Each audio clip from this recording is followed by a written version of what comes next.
un grupo del que yo también crecí por muchos años, viendo a través de mi mamá cómo pintaba y cómo su amor por la pintura siempre me acompañó durante muchos años de mi vida. Entonces, para mí es un placer y espero que disfruten esta plática. Entonces, el tema es que podamos hablar sobre la ansiedad en tiempos del COVID. Susana me señala que desde hace varias semanas ha tenido dificultades para poder dormir en la noche. Experimenta una intensa angustia. Ha estado muy preocupada por su trabajo, por su familia. No puede dejar de pensar en que algo malo les va a pasar y en ocasiones siente que no puede respirar. Refiere que se va a volver loca, que le cuesta trabajo desconectarse de sus actividades, pero sobre todo de las redes sociales. No puede dejar de estar conectada. Miedo, nerviosismo, palpitaciones, sudoración, aumento del ritmo cardíaco, dificultades para conciliar el sueño son algunos de los síntomas que caracterizan la ansiedad. Sentir ansiedad es parte normal de la vida, pero ¿qué sucede cuando las preocupaciones, los miedos son tan intensos que limitan nuestra vida cotidiana? Y a mí me parece que hoy es importante que reflexionemos sobre cómo la ansiedad se ha disparado y se ha incrementado en la pandemia. Hoy nos hablan de la nueva normalidad. ¿Cuál es el impacto en este tiempo? Yo les quiero compartir esta lámina, no sé qué tanto se vea, pero se las voy platicando.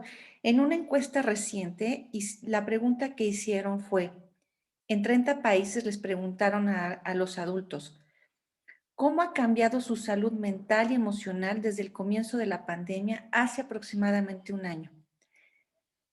Los datos son de verdad muy impactantes y coincide un poco con lo que la OMS habla. Si se fijan, realmente el 45% del personal que fue encuestado dice que su salud mental y emocional se ha visto afectada de manera importante. Los primeros punteros son Turquía, Chile y Hungría, con un porcentaje significativamente mayor a la media de todo el grupo. Y en México podemos observar, aquí está, veamos. En México encontramos que el porcentaje que dan es un 43%. Lo rojo significa que es el personal, la gente que ha sentido más afectación, que es un 12%, y el naranja es que han empeorado un poco. Pero lo que estamos encontrando es que de alguna manera la pandemia ha generado efectos en nuestra salud mental. Y a mí me parece que es importante que platiquemos sobre este tema porque nos hemos enfocado durante todo este año en la salud física, cosa que es importante y necesaria porque además es lo primero que se afecta. Pero la salud mental va de la mano con el tema de la salud física y muchas veces lo descuidamos. Y aquí les voy a contar algunos ejemplos y casos para que sea mucho más ilustrativo. El caso que les conté de Susana forma parte de uno de los 264 millones de personas que sufren en el mundo un problema de trastorno de ansiedad. El trastorno de ansiedad, de acuerdo a la Organización Mundial de la Salud, es uno de los principales que junto con la depresión se presenta en la mayoría de la población. Si vemos en el continente americano, 57% de las personas presentan este tipo de trastornos. Se presenta más en mujeres que en hombres. Y esto nos lleva también a pensar en qué sucede en México. En México, aproximadamente 15 millones de personas solicitan algún tipo de asistencia en alguna institución de salud mental. Sin embargo, el porcentaje que se queda y que realmente recibe tratamiento es muy poquito. La crisis sanitaria del COVID trastocó nuestra vida cotidiana. Cumplimos ya un año de confinamiento y podemos pensar todavía que seguimos en un proceso de adaptación. Ha habido muchos cambios en nuestra vida y hay una palabra que aparece de manera constante que se llama pérdida, ¿no? Pérdida a la economía, pérdida a la vida social, pérdida a la educación, pérdida de seres queridos, de alguna manera podemos pensar cómo esta palabra embona en diferentes momentos y etapas de nuestra vida. Cuando Thalía me platica su historia, me habla sobre cómo la pandemia cambió su forma de vivir. Se enfermó de COVID y se recuperó. Tiene 55 años y le preocupa la educación de sus hijos. Como muchas mamás, tiene que trabajar y estar atenta a la clase de sus hijos y también a su trabajo. Ella hace home office. Así como el testimonio de Thalía, podemos pensar en diferentes testimonios. Si yo les preguntara a cada una de ustedes, cada una tendría un testimonio diferente sobre cómo han vivido la pandemia. La pregunta que hago es, ¿qué sientes? ¿Cómo ha sido para ti esta pandemia? Y en este sentido, ¿cuántas veces has experimentado ansiedad? ¿En los últimos meses has tenido problemas para dormir? ¿Te cuesta trabajo concentrarte? ¿Sientes palpitaciones o sudoración? Pero vayamos definiendo un poco qué es lo que se entiende por ansiedad. Ansiedad viene de un concepto de latín que significa aflicción, angustia.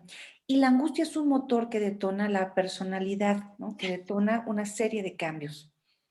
La ansiedad básicamente la pensamos como un estado afectivo displacentero, o sea, experimentarla no es nada agradable y se caracteriza por tener sentimientos de sentir que algo, que hay un eminente daño.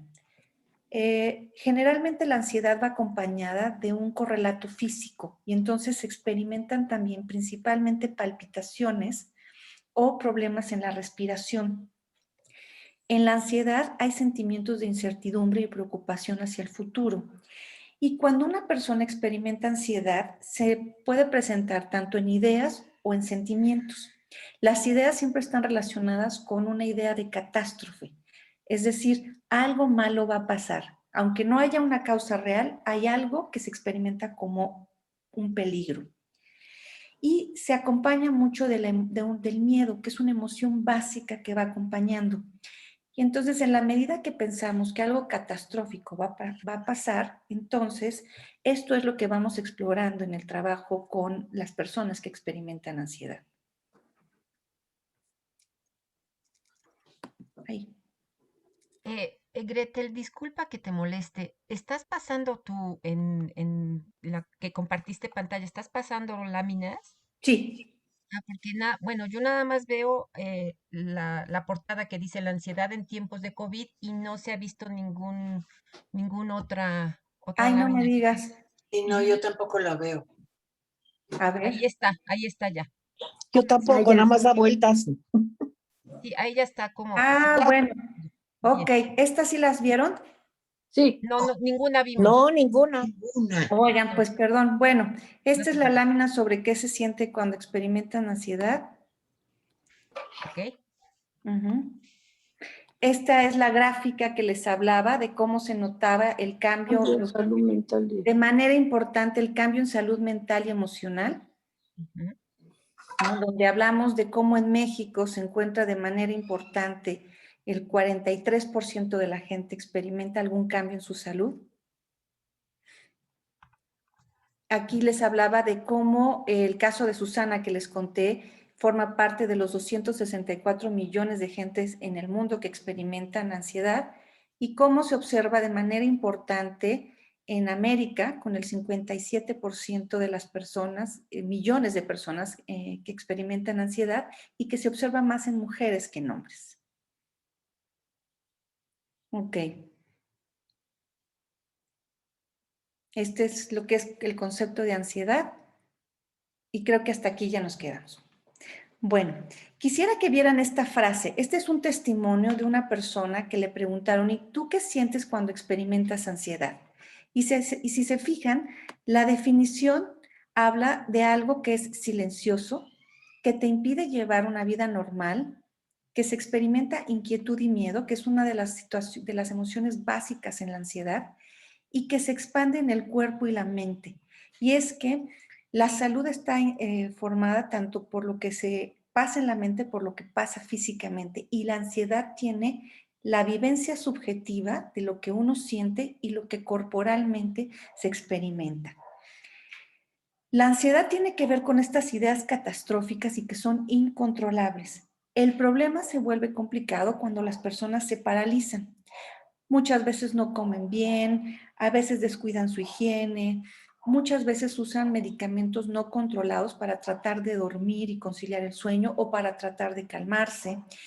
Otras personas pueden experimentar el consumo de alcohol, de drogas, de manera importante, y hemos visto cómo en la pandemia los remedios caseros para poder estar más tranquilos se han incrementado. Incluso ahora hay muchas apps que dicen cómo dormir, cómo sentirse en calma, o remedios que se pasan caseros, o medicamentos no prescritos que se utilizan.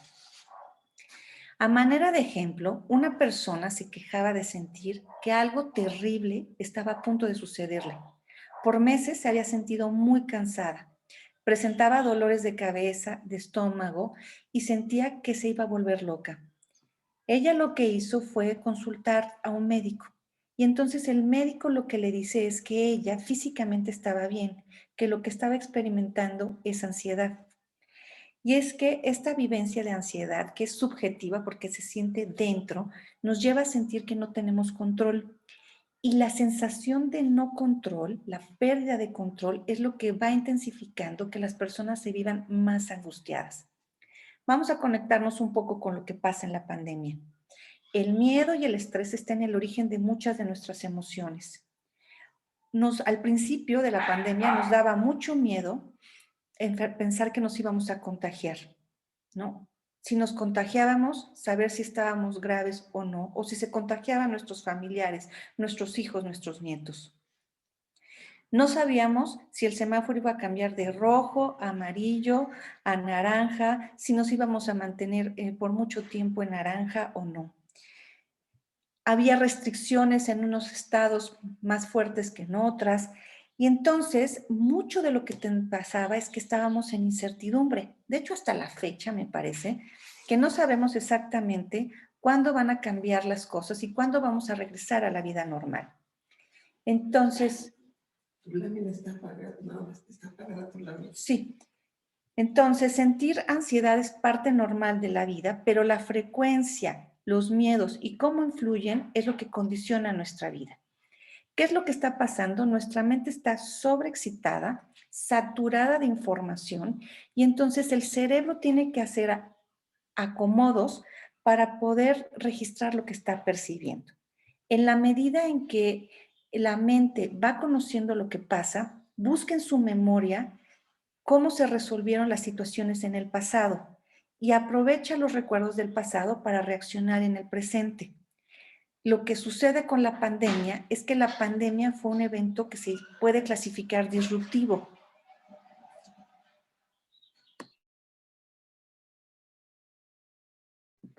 Disruptivo, y entonces no existían precedentes sobre cómo actuar.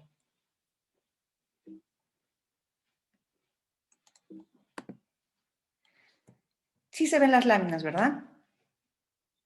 Ok. Sí, sí, Gretel.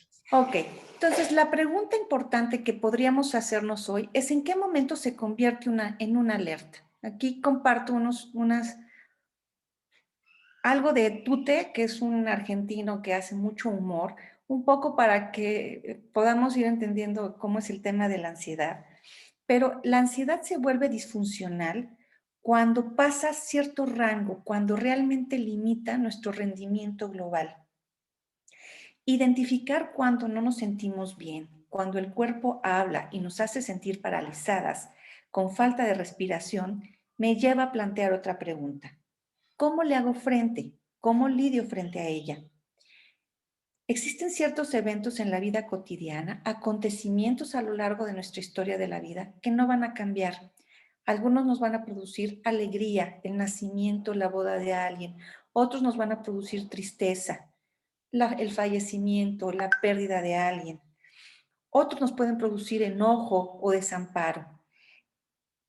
Todas estas emociones se experimentan y esas no pueden cambiar. Lo que sí cambia es la manera en que uno lidia con ellas, cómo las maneja y cómo se enfrenta a este tipo de situaciones. Muchas veces en el trabajo con mis pacientes, lo que yo busco que hagamos es que el paciente puede entender qué es lo que le genera ansiedad, ¿no? Cómo lo experimenta en el cuerpo. Podemos buscar diferentes estrategias para reducir el malestar, pero sobre todo que la persona pueda comprender qué le pasa frente a determinados eventos y qué es lo que lo originó, lo causó. En estos tiempos del COVID, el virus del miedo toca inconscientemente con angustias muy primitivas en las que se vuelve necesario articular los afectos, cómo los experimentamos, es decir, cómo ligo lo que pienso con lo que voy sintiendo. Para reconocerla, una de las primeras estrategias es autoobservarse, ¿no? Mirar cómo nos sentimos. Y la otra sería que podamos mirar al que tenemos al lado, a nuestra, a nuestra pareja, a nuestros hijos, a nuestros nietos. Muchas veces la gente está experimentando un problema de ansiedad y y la gente no lo sabe, a veces no lo reconoce. Entonces, mirar cómo está el otro también es una forma de acompañarlo. Podemos pensar en algunas preguntas que nos pueden ayudar a identificarla. Por ejemplo, en los últimos meses, ¿has presentado alguna reacción física como sudoración, aumento de la aceleración de tu ritmo cardíaco, preocupaciones recurrentes sobre que algo malo va a pasar? ¿Has perdido a alguna persona cercana por algún fallecimiento? ¿Tienes pensamientos recurrentes de que te vas a enfermar de COVID? ¿Cuáles son tus hábitos?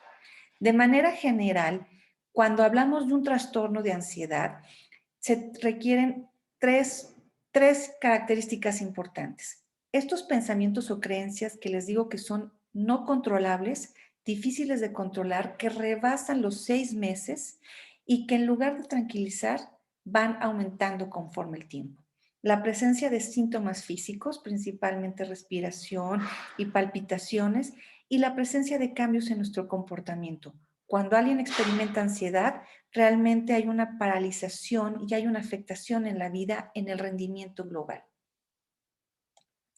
Entonces, lo que podemos entender es que cuando alguien experimenta ansiedad o angustia, lo puede distinguir de manera muy importante porque no se siente igual al dolor, a la tristeza, al enojo, o al hambre, o a la sed, o al tener sueño. La mente, como les platicaba, usa diferentes recursos porque cuando experimenta una ansiedad ante una situación peligrosa, activa diferentes recursos mentales para poder protegerse. ¿Qué es lo que está pasando hoy en la pandemia? La pandemia tocó con angustias muy profundas de pérdida de control. Observamos una ansiedad al contagio, un temor al contagio de manera importante. Se decía que es el virus del miedo lo que ha rodeado el tema de la pandemia. Y podemos pensar cómo muchas de las reacciones que se observaron, por ejemplo, al principio de la pandemia con los médicos, eran respuestas que atendían a angustias muy primitivas, ¿no?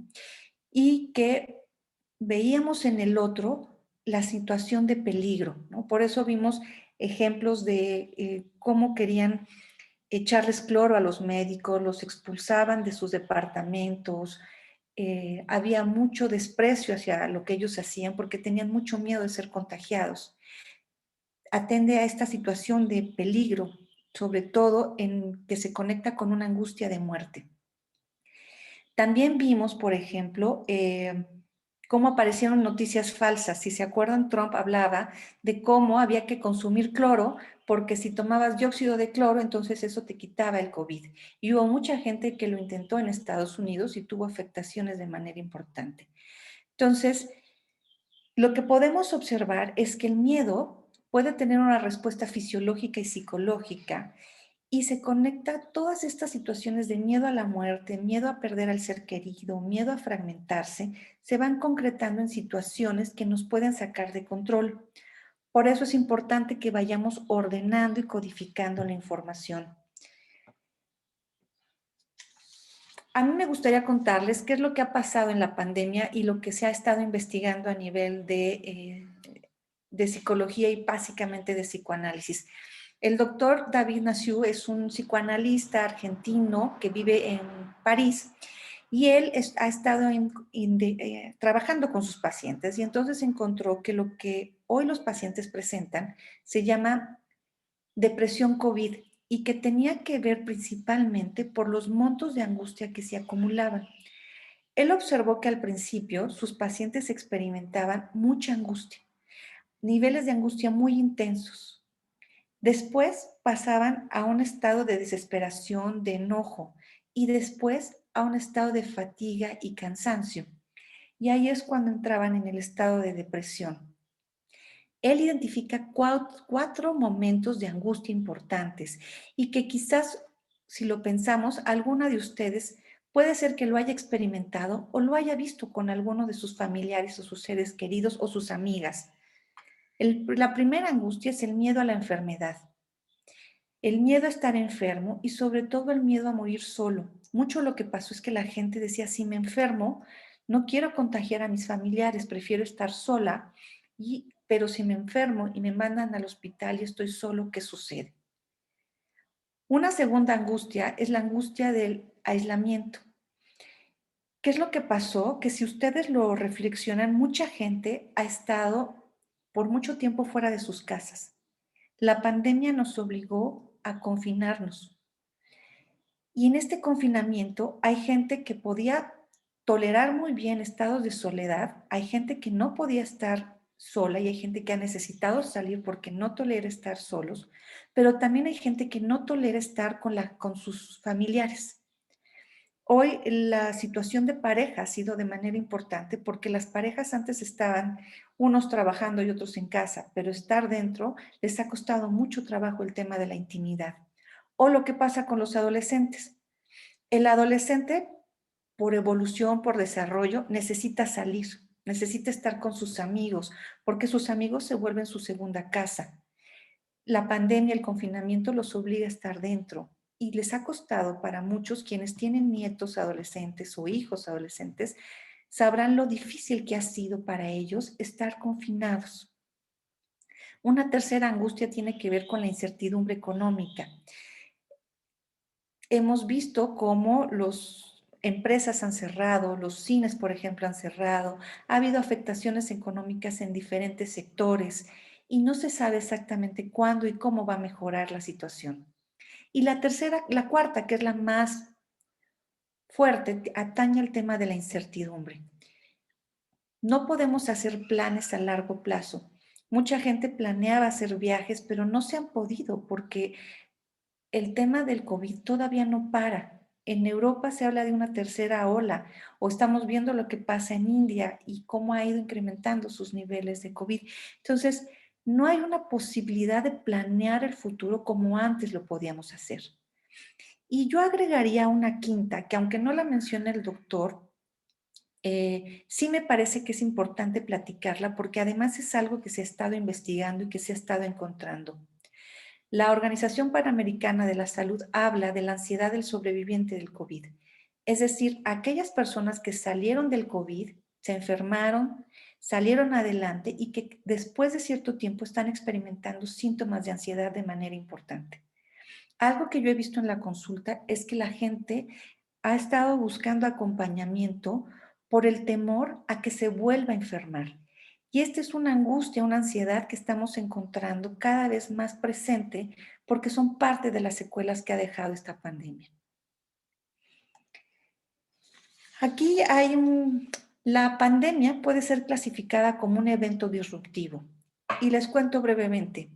El doctor Moti Ben-Yakar es un psicoanalista israelí que ha trabajado con el tema de terrorismo de manera importante. Y él encuentra que hay que hablar de aquellos temas, aquellos eventos que suceden. No a todos nos pasa lo mismo. Un secuestro, un sismo, un robo, una pandemia, todos pueden ser clasificados como eventos disruptivos, pero sobre todo por el efecto que producen en nosotros. La pandemia, lo que sucedió es que produjo mucha desestructura y desorganización a nivel mental y sobre todo, por ejemplo, lo vemos en las organizaciones y en la sociedad. Y este evento disruptivo tiene diferentes clasificaciones. Por ejemplo, es inesperado. Si vemos, la pandemia no esperábamos que sucediera. Aunque a lo mejor podríamos ver que alguien trató de decir que podría suceder, no pensamos que sucediera. Rompe con el proceso normal de nuestra vida. Hoy no hacemos la vida normal, cotidiana, nadie la puede hacer. Afecta en el sentimiento y confianza en los otros.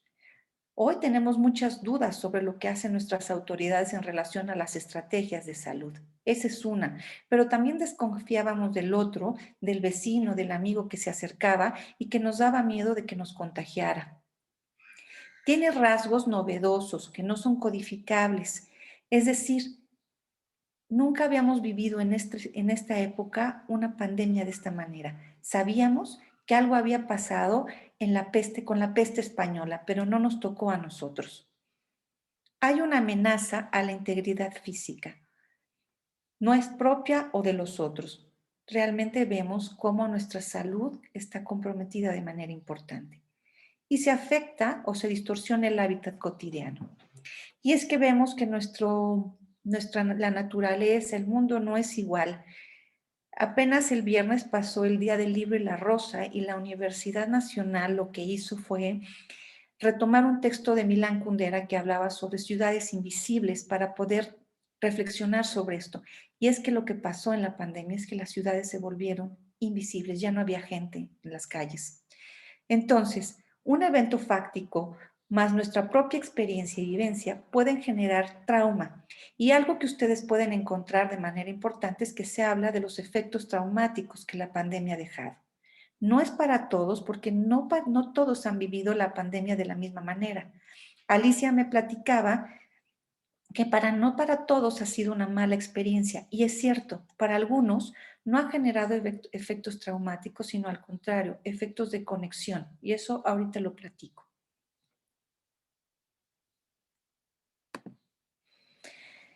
Pero ¿cómo nos adaptamos a esta nueva situación? Vamos a hacer un pequeño recuento de cómo nuestra vida ha cambiado a lo largo de este año. El mundo ha tenido que hacer frente a la pandemia con sus diferentes recursos, incluso crear unos nuevos. En nuestro vocabulario podemos pensar nuevas palabras que usamos cotidianamente: duelo, ansiedad, cubrebocas, careta, COVID, quédate en casa, Zoom, Amazon, Webex. A mí me vienen estas, pero si yo les preguntara a cada uno de ustedes, seguramente podríamos hablar más de este diccionario, ¿no? De estas nuevas palabras. Cuando empezó la pandemia y sucede en China, pensábamos que era algo muy lejano, algo que no iba a suceder y que no nos iba a tocar. En un efecto de negación decíamos, está sumamente lejos. En un efecto de racionalización pensábamos, esta pandemia pues va a suceder, de hecho le hablábamos como epidemia, está acotada, está muy lejos de aquí, como el ébola, que era una epidemia localizada en el África.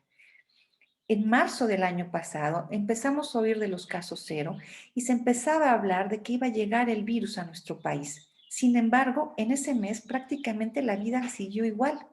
Hubo la marcha del 8M y hubo este concierto masivo de Vive Latino y esperábamos de manera en el aire latente que el virus llegaba. A finales de marzo se declara la jornada de sana distancia. Y entonces entramos todos en el semáforo rojo y en confinamiento. Las calles quedan vacías, las casas quedan adentro, todos aquellos que pudieron. Cierres de oficinas, cierres de escuela, y por mucho tiempo esperábamos que llegara el pico.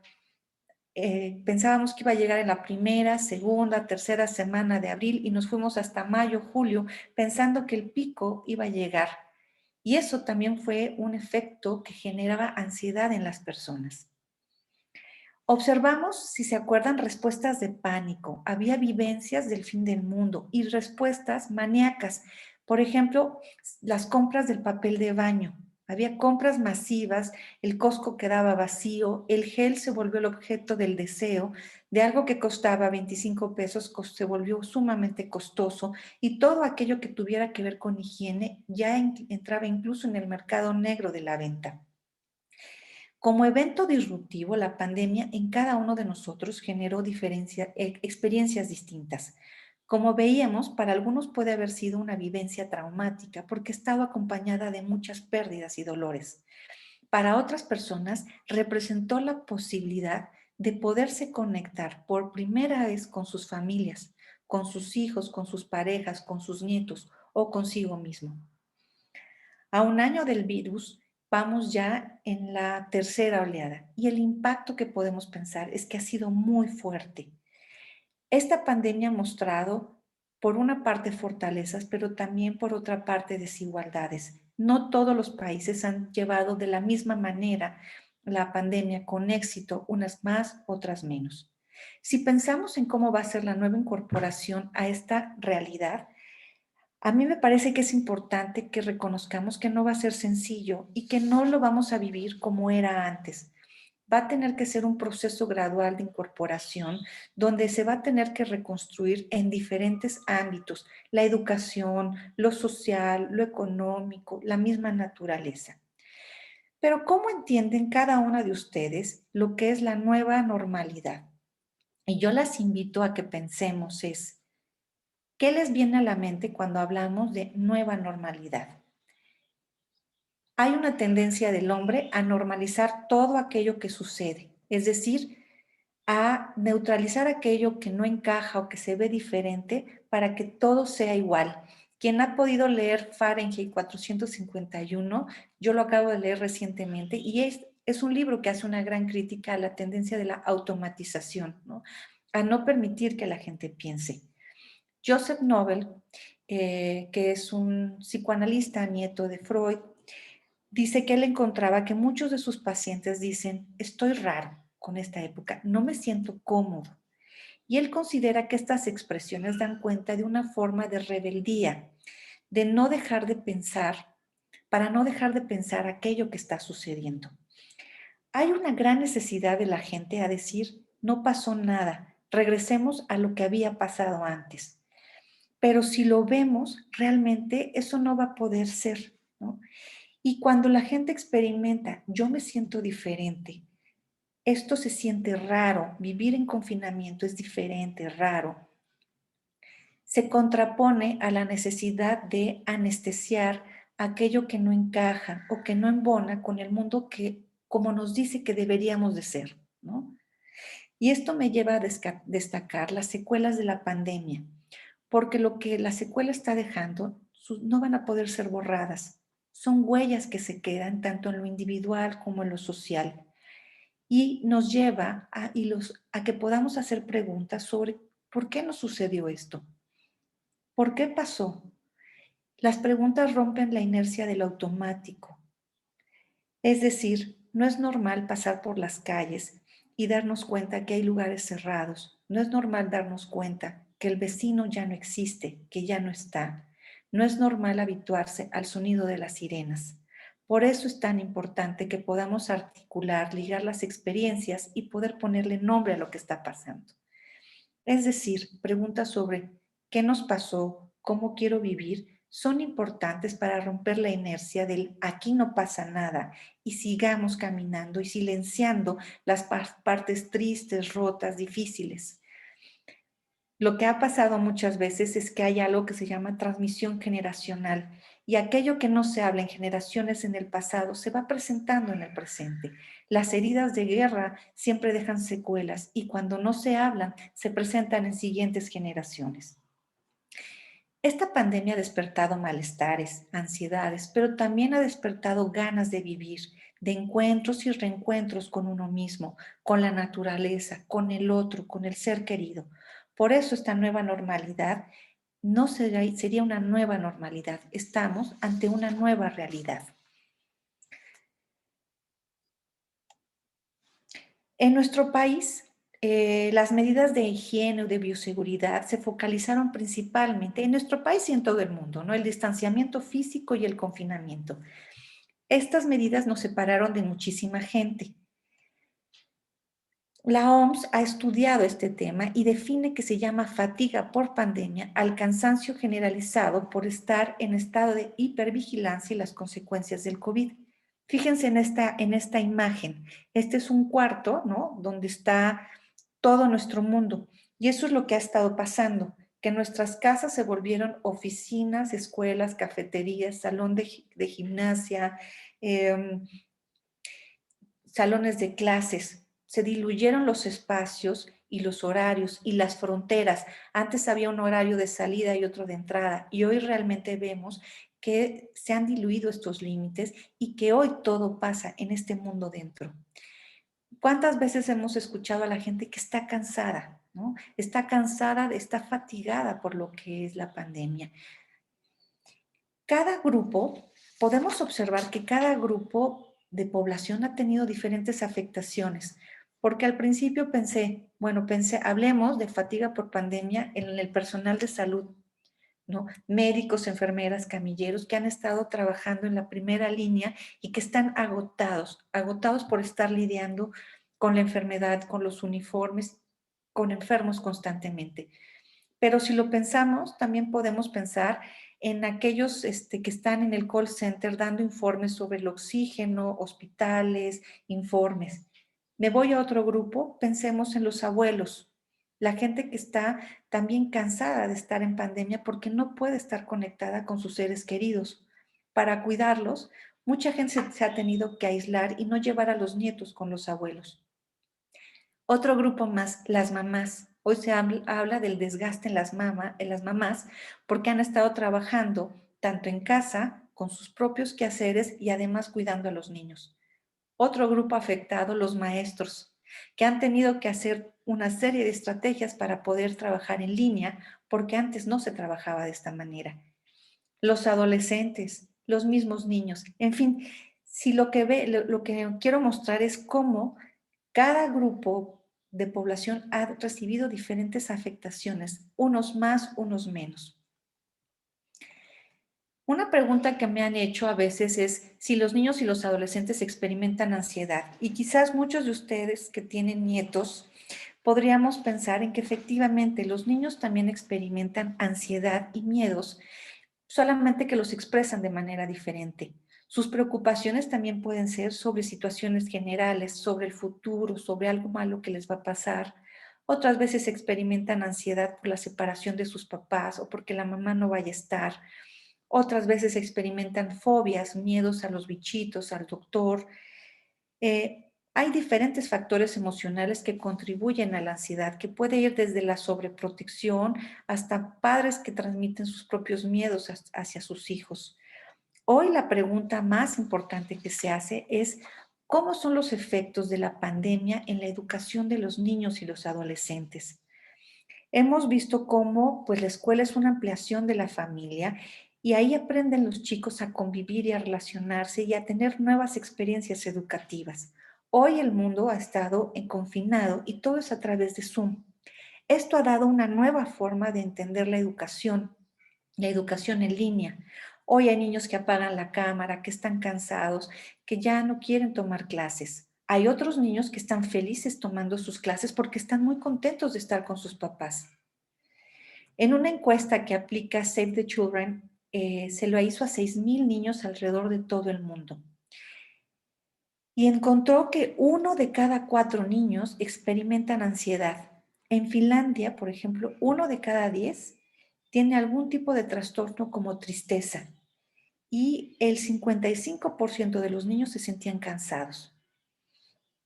En Reino Unido, el 60% de los niños tenía mucho miedo que algún familiar se fuera a enfermar. Y en Alemania, 3 de cada 10 niños estaban preocupados por qué iba a pasar con su escuela. Si lo pensamos, pueden recordar diferentes frases de sus nietos, de sus hijos, sobre el temor a qué va a suceder en relación al COVID. Los jóvenes hacen preguntas como, ¿estoy seguro? ¿Están seguros mis papás? ¿Qué sucede si me enfermo? ¿Quién me va a cuidar si se enferman ellos? Entonces, hoy los niños también experimentan ansiedad y tienen diferentes estrategias para ir atendiéndolos. No todos los experimentan igual, a veces pueden presentarse como irritación o malestar. Quiero que se fijen en esta lámina y vean a esta chica, pero sobre todo a estas pantallas. A ver si les resuena esto que les voy a decir. Imaginemos la siguiente escena. Por la mañana enciendo la computadora y me conecto a la clase de yoga. Después Inicio mi clase mediante videollamada. Escritorio remoto para poder trabajar. Mientras, mis nietos o mis hijos se conectan a la plataforma, toman su clase, pero hoy falló el internet.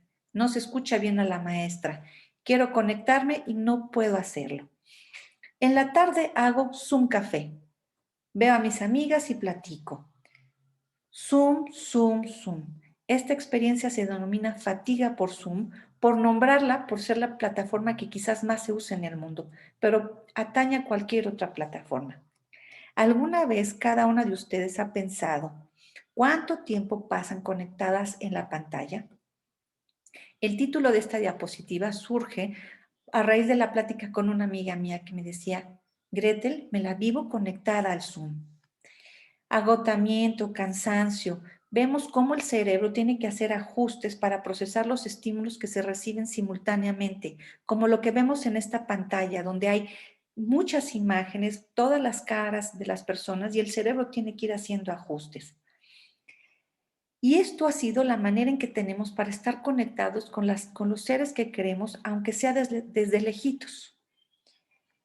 Migrar a las plataformas, a la educación en línea, ha sido un logro muy importante para mantenernos conectados con el exterior y ha sido la mejor manera.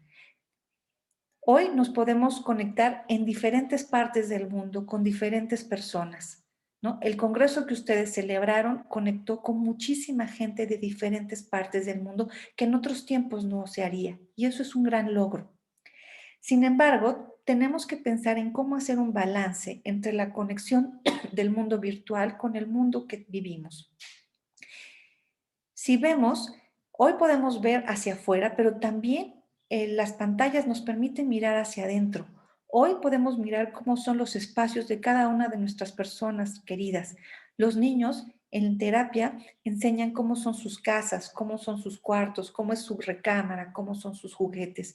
Entonces también hay una mirada hacia el mundo privado que antes no teníamos.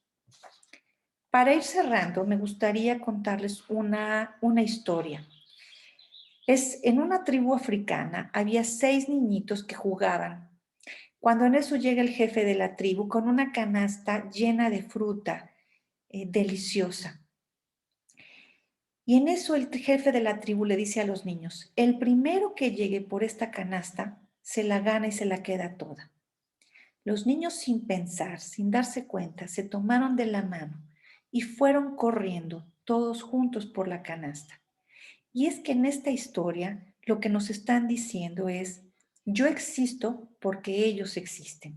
Y con esto quiero introducir una reflexión que es, sálvese quien pueda versus el lazo social. Y retomo trabajos que algunos psicoanalistas y filósofos han hecho, como el doctor Betancourt, como Joseph Nober o el mismo Freud, donde estamos en un dilema que dice, cada quien su vida o descubrir que la existencia ya no es un asunto privado. Hoy estar en nuestra burbuja no es suficiente para evitar el contagio.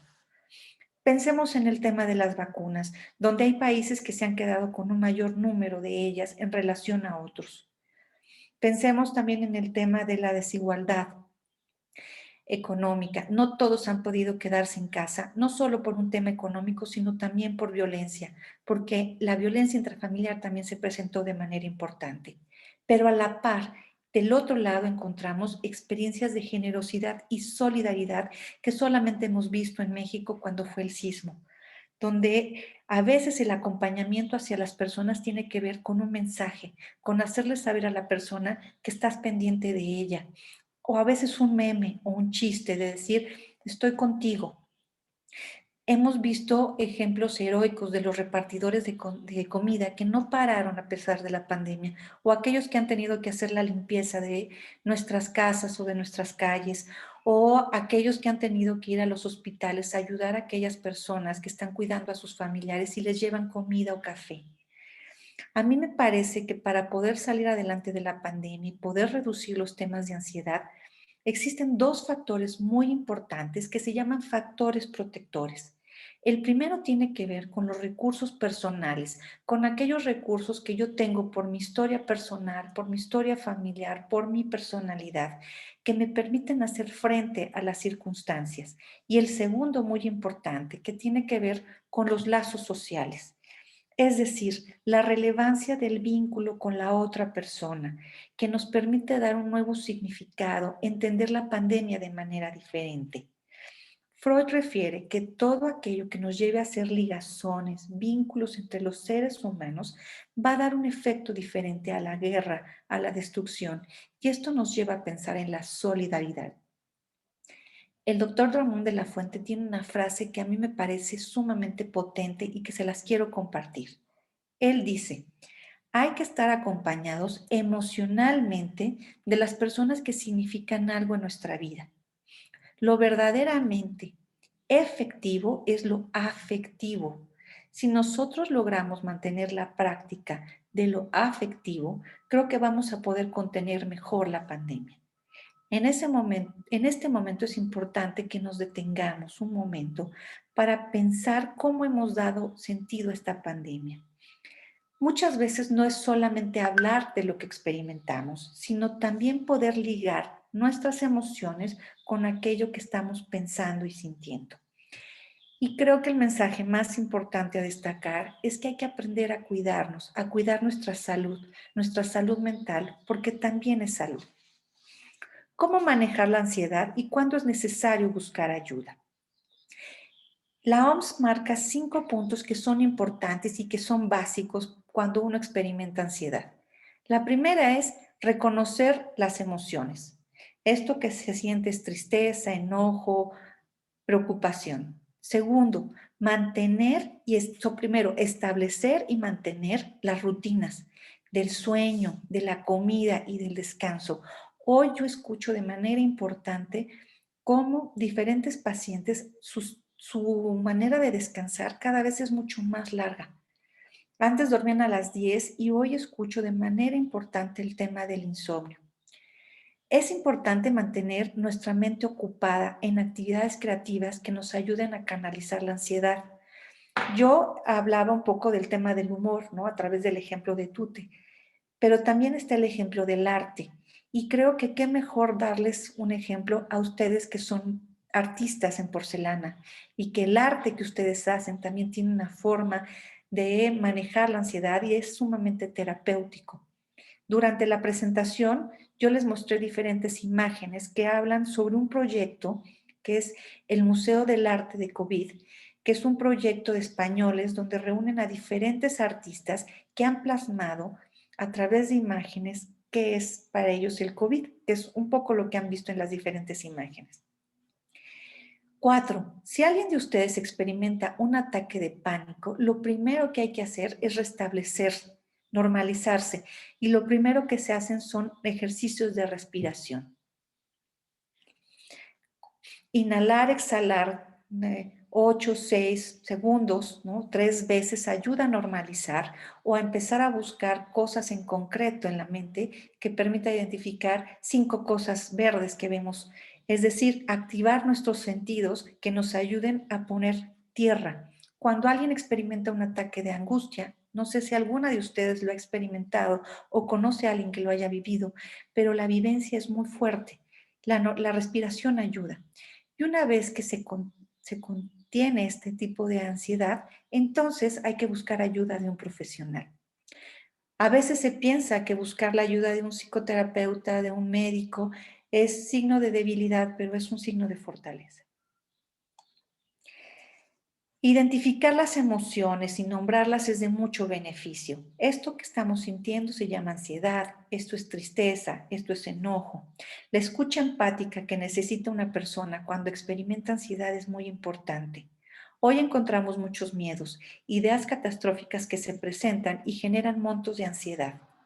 En estos casos hay que ayudarle a la persona a que tenga mayores recursos y que tenga elementos de la realidad externa que le ayuden a sentir que hay más control y certidumbre. Por ejemplo, consultar al especialista por los síntomas que experimenta, hacerse los estudios correspondientes y sobre todo hacerse de información confiable. Algo que ha pasado es que hoy las redes sociales nos inundan de información, de hecho se llama infodemia. Y entonces estamos tan saturados de información que muchas veces es errónea, que en lugar de ayudar, solamente incrementa nuestros niveles de angustia. Lo importante hoy es que si las emociones sentimos que nos sobrepasan, busquemos ayuda. La ansiedad es un precursor que para otras enfermedades más graves. Entonces, en la medida que hagamos un trabajo preventivo y de contención, estaremos mejor. Lo importante es estar alerta a los síntomas y que si se sienten, lleguemos a la ayuda correspondiente.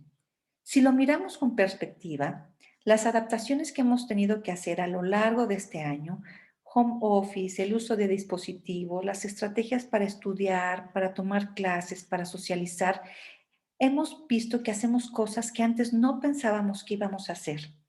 Descubrimos habilidades que teníamos y que nunca habíamos encontrado. Esta pandemia, si bien mostró desigualdades, también nos mostró la posibilidad de mirar lo que ya estaba y que no lo habíamos visto, lo valioso, lo esencial, empezar a valorar la vida de una manera diferente, a no anestesiarnos, a ni dejarnos de preguntar. Debemos estar conscientes que la pandemia va a pasar y que vamos a salir adelante la mayoría de todos nosotros, porque en este confinamiento también existen factores positivos. Es un momento de reflexión, de crecimiento y de resignificar cómo hemos vivido antes y cómo queremos vivir ahora. Y les dejo con esta última imagen de este cuadro de Van Gogh que él justamente pinta cuando estaba en un propio confinamiento por un tema de salud mental. Les agradezco muchísimo su tiempo y si tienen preguntas o comentarios, dejo abierto para que lo podamos hacer. Muchas gracias. Pues muchas gracias a ti, muy interesante, muy completa tu conferencia, muy amable. Y Me maravillosa gustó mucho. tu conferencia, Qué Gretel, bueno. muchas gracias.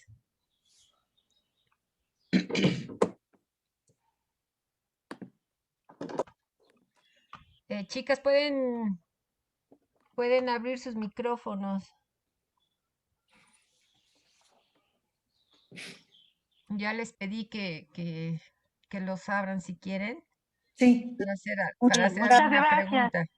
Muy Muchas interesante. gracias. Gracias, Gretel. Muchas Muy bueno. gracias, Gretel. Muy no, de interesante. qué, Muy mucho gusto. interesante. Espero que les haya sido útil.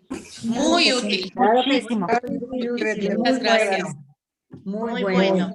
Si alguien tiene alguna pregunta, con mucho gusto.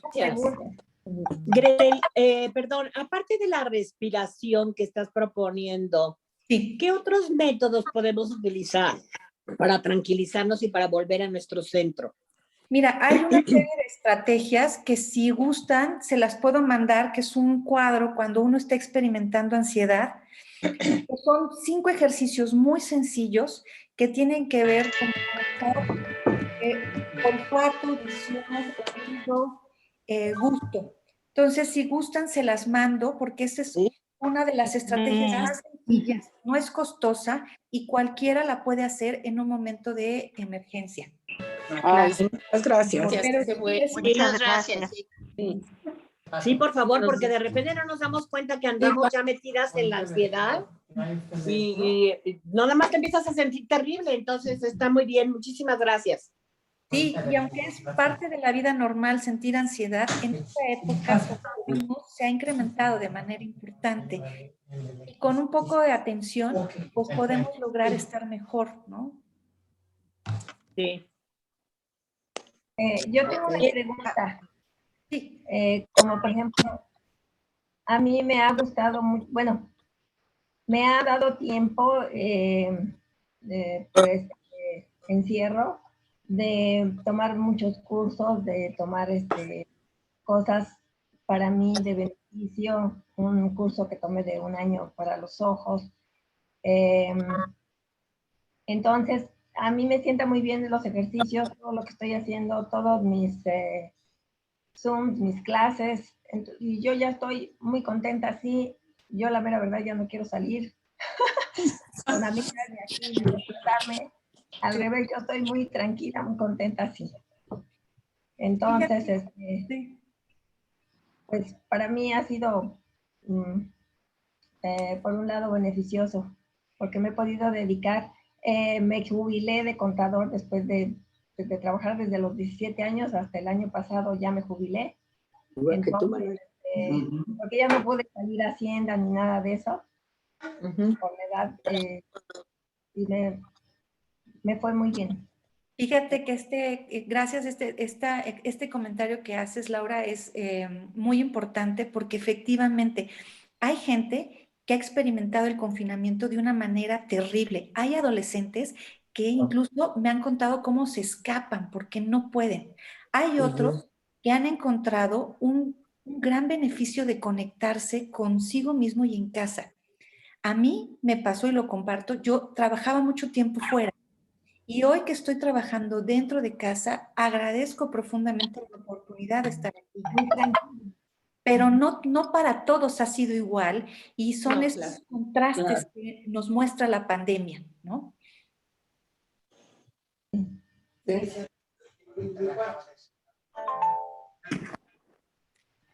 Sí, efectivamente. Y tenemos hijos o nietos que lo muestran en diferente forma.